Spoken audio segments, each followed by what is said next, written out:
Okay, now we're going to go into S7-200 software and communications. We'll actually start working a little bit with MicroWin and talking about some of the functionality of MicroWin. Before we get into that, these are definitely, I'll kind of highlight some of these. There's some that I really want to make sure that you get in your notes. The first one is what a bool is. These are all the primitive data types that we use inside the PLC. And I'll highlight the ones that I think are really important. A bool is 1 bit. You guys already know about bits, bytes, doubles, words, all that. 1 bit, it can have a range of on or off, 0 or 1.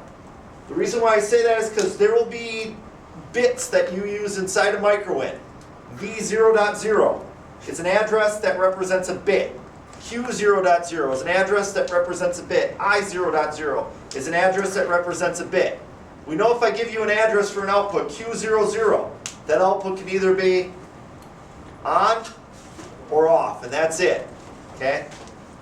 Another one would be a byte. We're going to only talk about the unsigned version of the byte right now.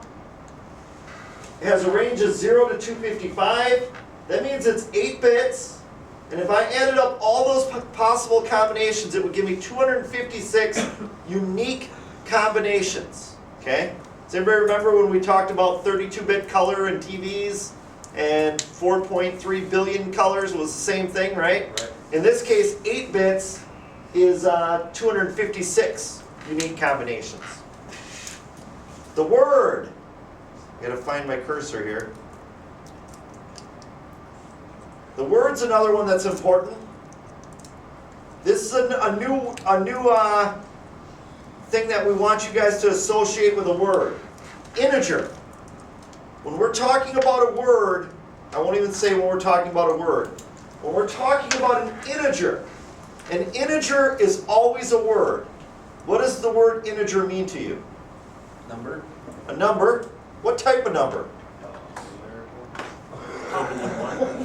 A number, it could be a negative number, it could be a positive number, but notice over here, none of the numbers have a decimal portion. They are all whole numbers. That's what an integer is. An integer, that's something worth getting in your notes. An integer is always a whole number. Okay, you want to make sure you have that in your notes. An integer is always a whole number. For that matter, an integer is always a word. Okay? The reason why they're not going to seem important right now. But later on, I'm going to ask you to store numbers to memory inside the PLC. And the memory locations will be defined as bools, bytes, words, and doubles. If I ask you to store an integer, where am I going to store it? Word. In a word. Exactly right. That's important. Okay, then there's the signed integer. I will say this is the most important number in PLCs. Okay, so if you get nothing else out of this lecture, somewhere in your notes, write down the most important number in the PLC is 32767. The most important number in the PLC is 32767. Okay, and it's because the PLC works in 16 bits. So if I ask you, let me ask you a question. You don't even know this answer yet, but you probably do because of this. What's the highest value that a counter can count to inside a MicroWin? 32767. What's the highest value I can use as a preset in a timer in MicroWin? 32767. Sometimes you may find yourself writing in a number for something like 33,000, and the PLC will underline it in red. And the reason why is it can only deal with integers up to 32767. That's important, okay? That'll come back to haunt you many times, so, yeah. How do they come up with their, what number, how do they find that number? How do they find that number? Right here. Notice that in a word, how many unique combinations can I have with 16 bits? 65,535 unique combinations. I mean, you agree with a byte. A byte only has 2 unique combinations, right? 1 and 0. Or a bit, rather. A byte has 256 unique combinations, right? A word has 65,535. If you go down and you look at a signed word, a word that has negative and positive portions, guess what those two would add up to? 65,535. That's where that number comes from. It's the number of unique combinations I can store in a word. Okay? The double word. Remember I told you guys the story about the guy that walks into Best Buy and looks at a TV that has 32-bit color and the TV next to it has 4.3 billion colors? Right. And he says, yeah, I'm buying that one. There's no way I'm buying that 32-bit one. They're the same thing, right? This is showing you 32 bits is what we call a double word. And a double word has 4.3 billion unique combinations. Notice that a signed double word, or a signed double integer as we sometimes call it. These are both integers too, notice. How do I know they're both integers? Whole numbers. Yeah, these are whole numbers over here, right? Word. So they're whole numbers, so they're integers. And notice that the difference between this negative number and this positive number would be this number right here, right? So that makes sense. All right. A real number. What's the difference? Real number now is 32 bits. Okay? Floating point. And what did we just gain over here? We gained all of our decimal portions, didn't we? So if I ask you to display the temperature in this room on an HMI using a PLC, or the temperature in a tank on an HMI using a PLC, and I said I wanted it to be accurate to 2 decimal places, would I want to use a double word or a real? A real. Because only the real gives you the opportunity to use decimal locations. And this e to the negative 38 just means it's a really, really, really large number. Or a really, really, really small number with a lot of decimal portions available. That's all that means. It means it's to the exponent negative 38 or exponent positive 38. So it actually doesn't have that many zeros in front of it, but it can. It can. Okay. Yeah, it could have, and it could be a huge number too. It could be, instead of only being able to go up to 32,767, now it could be a number in the billions. Or it could be one with, 3.14 pi up to about 30 decimal places. Okay, so anything like that. A string. Okay, everything we've talked about so far has basically dealt with numbers, 0 or 1, 0 to 256, 0 to 4.3 billion. Okay, in this case it was 1.17 e negative 38 to 3.4 e positive 38. A string is 2 to 255 bytes. So it's a huge amount of data now. It's no longer in bits, it's in bytes. And how big is a byte? 8 bits. 8 bits. It might be 255 times 8. That big in bits. What a string is a string is any sequence of characters I could type in on my keyboard. So let me ask you this. Let me go into Word for a second. I'm going to discard my changes. Start, Programs. Where's Word? Office, Word. No. It's on your quick links on the bottom. Where? Bottom desktop, right by your start bar. Oh, you don't have it. Yeah, I don't have it. Up top, right, Microsoft. There it is, Microsoft Word. This isn't my computer, so I'm kind of lost. All right. That's fine. So let's just give some examples of some of these. I'll make my font real big so everybody can see. Give me an example of an integer. 14. Let me make this even bigger. Let's go up to like 36. Integers. Somebody said 14. What's another example of an integer? Negative 96. Negative 96. What's another example of an integer? 10. 10. How about the number 0? Oh yeah. Is that an integer? Yep. How about 10,238? Yep. How about 32,767? Yep. How about 33,000? No. Why not? Too high. It's too high, it exceeds 32,767. How about negative 32,768? No. Yes. Yeah, that's okay. That's okay. Yeah, it's almost like they consider 0 a positive number, so the split is in between 0 and negative 1. That's the range. It goes all the way from negative 32,768 all the way to positive 32,767. All right, how about some real numbers? 14.2. 14.2. How about 14? No. How about 14.0? Yep. Absolutely. How about negative 23.6? How about 0.0? Sure. Yep. How about 33,000? No. 0.0? Yes.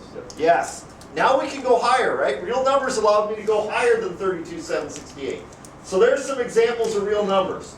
Notice all of these numbers inside the integers could also be represented as real numbers, couldn't they?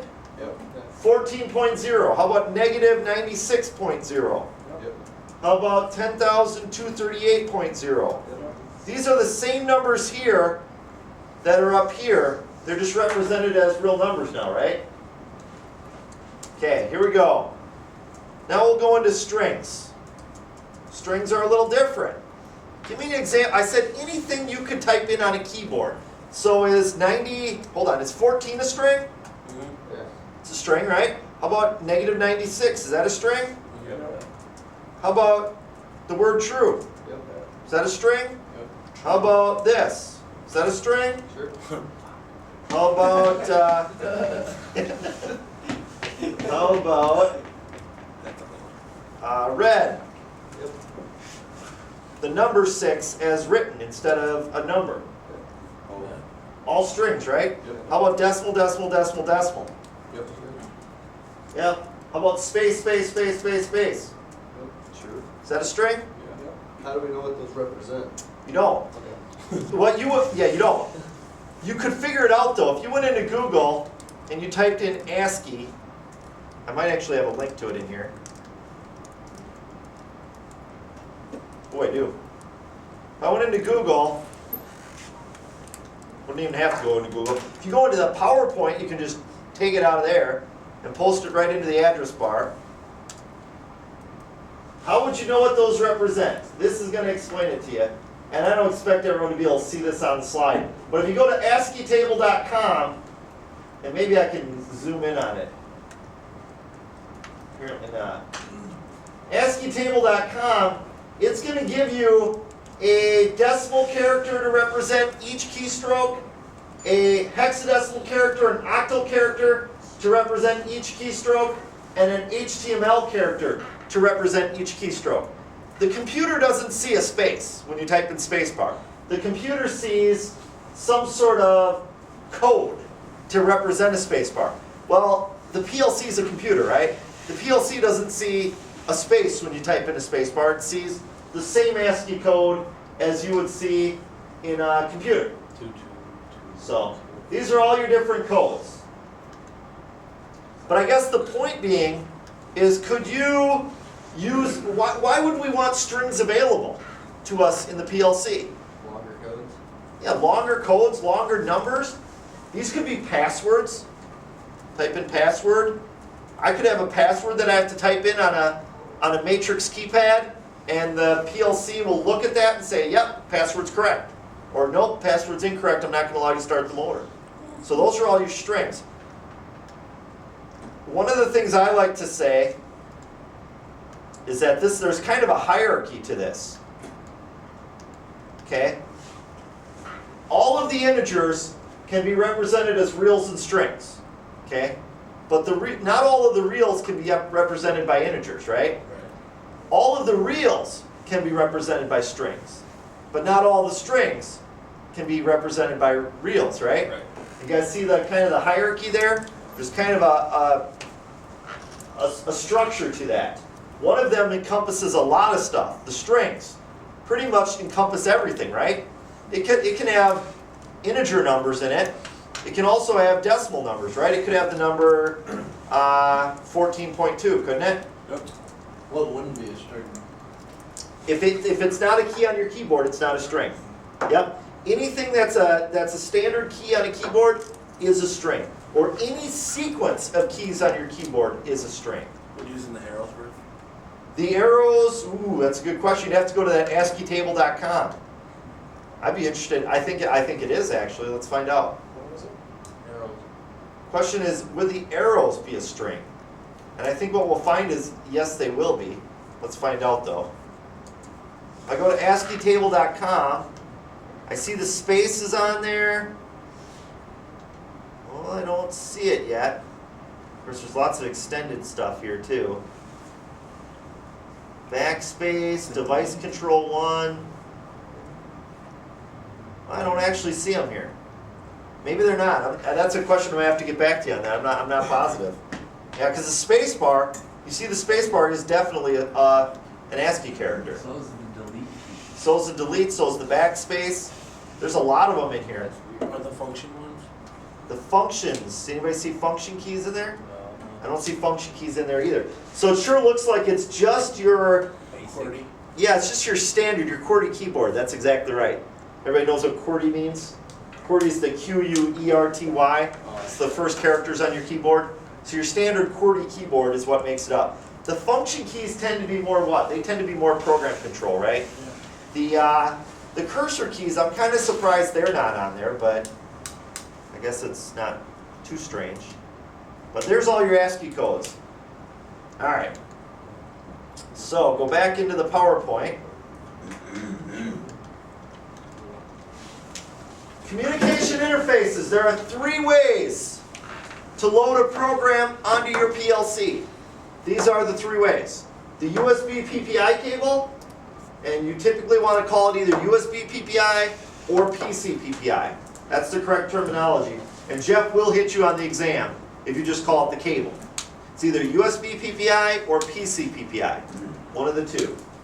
The Ethernet is another way to download a program to your PLC.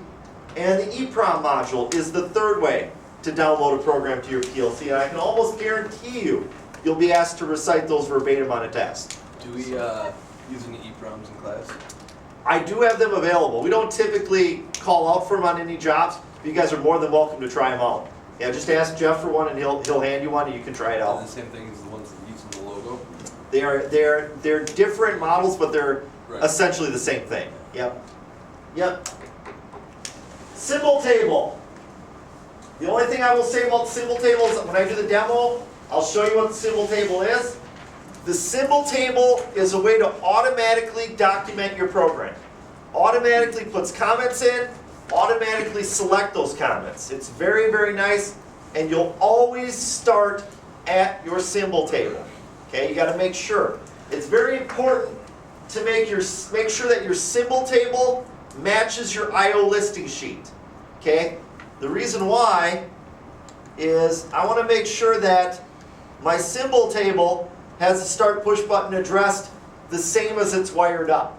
Okay, if I have the start and stop wrong in the symbol table backwards from the way they're wired up, I'm doomed from the start. I'll never get this program to work.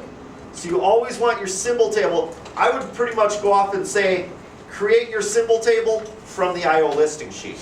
Can't go wrong. Okay.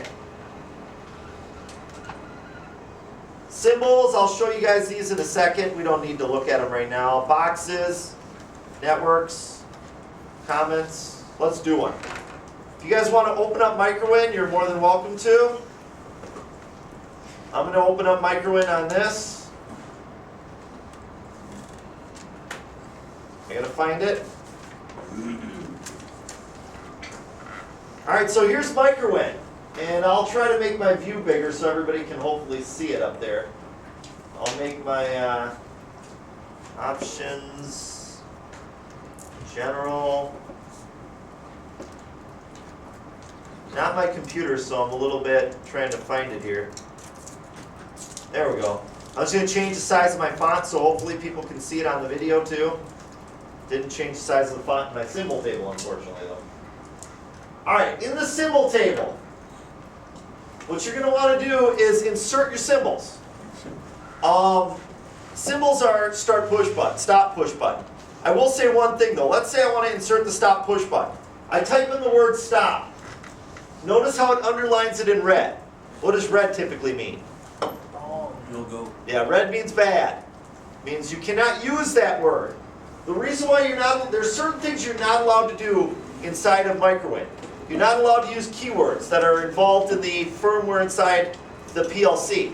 So the PLC, inside its own programming, uses the word stop inside of its own software. So you're not allowed to use the word stop. But what you are allowed to do is write stop PB, and it doesn't have a problem with that. It underlines it in green. Good to go. Maybe my next symbol might be start PB. So I have stop PB, I have start PB. And maybe my next symbol might be motor. One other thing you're not allowed to do with the symbol, I cannot use the pound sign as a symbol. Okay? Again, part of the source code for the microcontroller inside the PLC, it reserves certain words, it reserves certain symbols for its own source code, so you can't use the pound sign inside the symbol.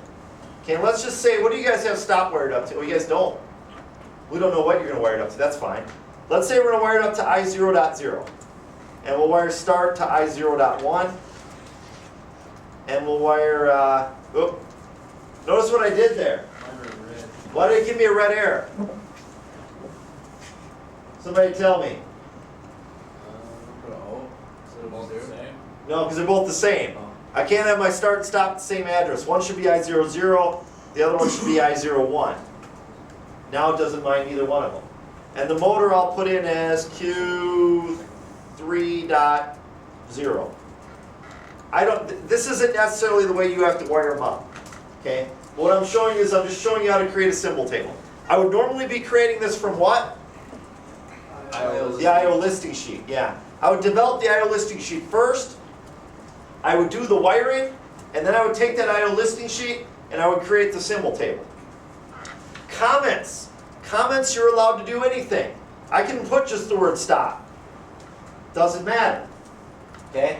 I could put the pound sign in here if I want. Doesn't matter. Comments, you're allowed to do anything you want. But this will be my stop PB. I'm going to use the same comment. I'm just going to use the same comment that I use for my symbols. And this time on motor, I'll type in motor with the pound sign 1. Just to show that I can do it. Okay? Anybody have any questions so far? Ended up with two MicroWins open there. Alright, the next thing you're going to want to do, let's say I want to create some logic now.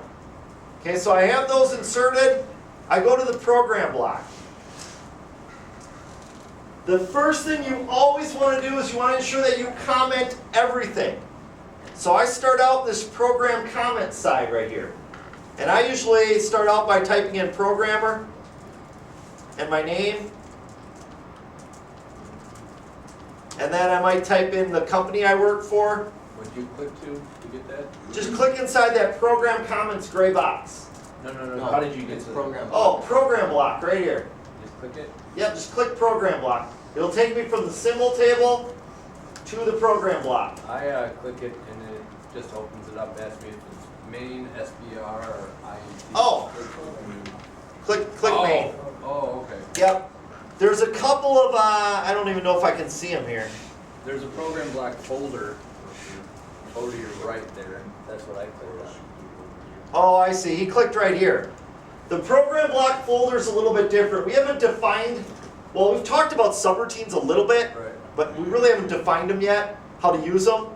So subroutines and interrupts we're not going to use right away. We'll talk more about those as the quarter goes on. But the program block I'm talking about is the one over here on the icon.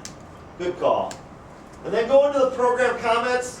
Maybe type in programmer, your name. I'm working for Dunwoody College Technology. You guys could work for, I don't know, Anderson Automation or whatever you want to work for, you know, make up your own company. Or you could work for Dunwoody College Technology, that's fine. All right, maybe you include the date in there. These are the typical things we like to see in there. And for the purpose of this class, you would probably include the job number, like job number 22. But out in the real world, you would change it from job number to the job title maybe. You know, General Mills Sugar Auger. You know, Sugar Auger number 1 or something like that is what this could be called. So I could change it from job number to General Mills Sugar Auger. You can change it to whatever you want, okay? Network title. The network title is a very brief description. Usually it's just whatever your output is. Motor, number 1, control. Done. So my network title is just going to be, what is this network going to control? It's going to control motor number 1, okay? Or it could be motor number 1 timer, or motor number 1 counter, or can counting, or something like that. The comment, on the other hand, the comment's going to be more detailed. Start and stop, push buttons, control, sugar, auger, motor. Okay? Do you guys see the difference in details there? The title, really broad. Motor 1 control. Could be sugar auger motor control, or auger control, or something like that. And then the comment is start and stop, push buttons, control, sugar auger motor. I don't even know if I'm spelling auger right. Anybody know how to spell auger? A-U-G-E-R. A-U-G-E-R, sounds good. All right. The next thing we're going to do is we're going to start to create some code. A couple of different ways you can do it. You can click in the left in here. This is kind of your tools bin over here. I can click on bit logic and pull down a screen full of bits. If I want to throw a normally open contact in there, I throw in a normally open contact. Okay?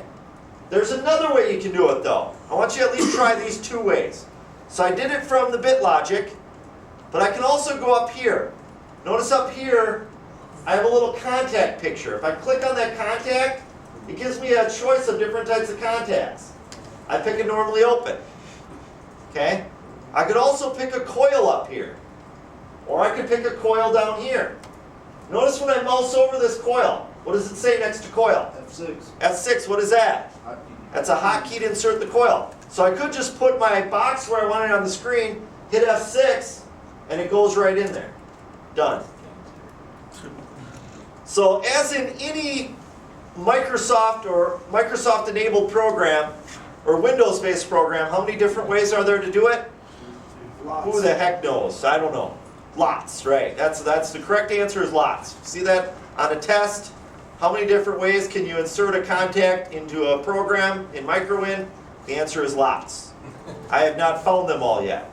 There's some inside the drop-down menus. There's ways to insert them. You know, find a way that's comfortable for you and just stick with it. All right, I'm going to insert a contact down here too. If you click underneath this contact and create a little box underneath it, I'm going to hit the hotkey, F4 again. When I hit F4, it says, what do you want? I'm going to put a normally open contact, enter. And now I have that. So I've created, what have I basically kind of created here? Yeah, your standard start-stop station, right?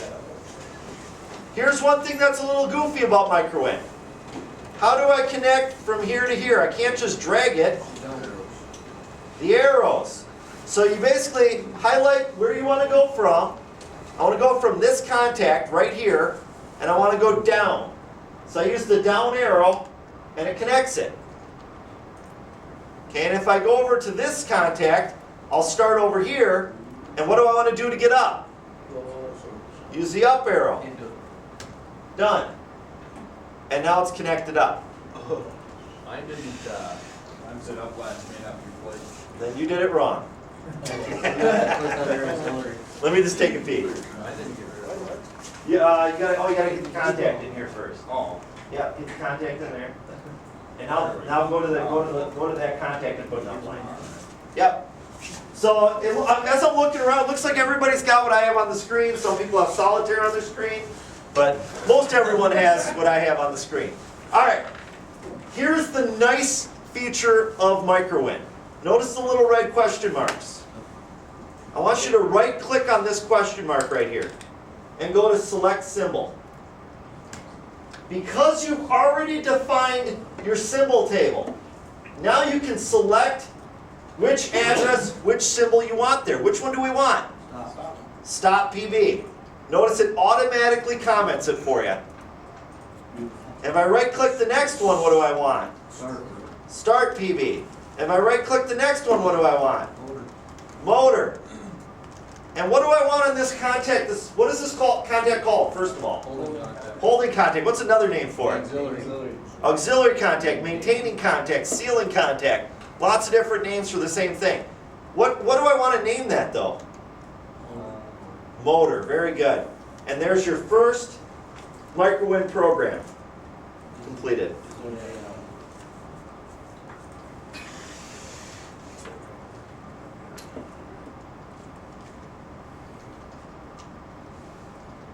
Does anybody have any questions on that? Good? Some other things just to go over real quick. The boxes. You can place a box with F9, or I can come down here and I can find some boxes under timers, under counters, under other types of instructions. I want you to notice how many instructions are available now. Lots. Compared to logo, it makes the logo look like a Tinker Toy. Okay, logo might have had maybe 20 or 30% of the instructions that the S7-200 has. Lots more instructions. I don't know the exact total, but there are a ton, of which we'll cover, I don't know, 20 to 30% of them, okay? But it'll give you enough knowledge, and we'll give you enough knowledge by the end of this class that even if you don't know one of the instructions, you'll be able to figure it out, because we'll show you how to figure out all the instructions, okay? But if I want to place a box, basically that gives me all these other things, like TON. What's a TON? On delay timer. So there's my on delay timer if I wanted to place one of those. Okay, there's counters, there's timers, there's math instructions that are available to you now. There's memory location instructions, move instructions. There's convert instructions. If I want to take an integer and turn it into a real number, there's a convert instruction for that. All of these commands have boxes or instructions associated with them. So, any questions on the basics? They're all like abbreviated or whatever. Is there like a key for that, or do you just Sure. press F1 to figure out what it is? Yeah, what you can do is, let's say I go into, let's say we go into something we know nothing about. Let's go into a convert instruction. Let's go into R to S. Let's hit F1. We may not even cover this instruction this quarter, but notice what it does. It converts a real number to a string just by clicking on it, and it'll actually tell you how to use it. If you go down, it'll actually give you examples. It'll actually say, hey, here's how you got to use it. The length of the output string is specified on this field. A size 012 bytes is all these different things. It's going to tell you exactly how to use that instruction. So if we were to go to one that we know, like a TON, and hit F1, the on delay timer instruction counts the time when the enabling input is on. When the current value is greater than or equal to the preset time, the timer bit is on. Sounds just like the on delay timer we used in logo. So yeah, you can just click on F1 and figure out what any one of those instructions does. Is that the only way? That's the typical way. We're going to teach you guys, we'll teach you guys about the most basic ones. And the most basic ones that you use inside the PLC, you're going to become intimately familiar with. And you'll know the acronyms, you'll know exactly where to find them. But the ones that you're not sure of, or that maybe we don't get into quite as heavily, those are the ones that you'll actually have to do a little more of investigation or F1. Any other questions? Did that answer your question? That's it?